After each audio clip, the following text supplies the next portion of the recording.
Husband আমাকে এতভাবে অপমান করে, মানে এই যে অসুস্থ হয়েছি, সে কিন্তু একটা মিনিট আমাকে ফোন দিয়ে কথা বলে না।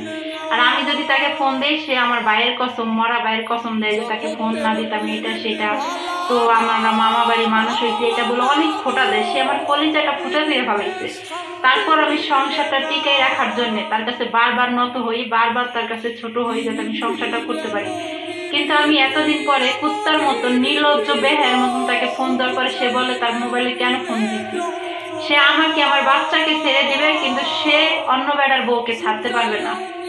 এ হইল তার মানে কাহিনী। একটা ভালো পুরুষ কখনোই সে 12 নারীতে আসক্ত হয় না। সে এক নারী, তার ঘরে যত অসুন্দর বউ থাক, তার চরিত্র ভালো থাকলে সে এক নারী নিয়েই ভালো থাকার চেষ্টা করে। আর যার চরিত্র নষ্ট, তার ঘরে হাজার সুন্দরী বউ থাকলেও সে বাইরে যাইয়ে নষ্টামি করে বেড়াবে। এটা একবারে চিরন্তরে সত্য একটা বাস্তব কথা, কারণ আমাকে দিয়ে আমি বুঝতে পারতেছি।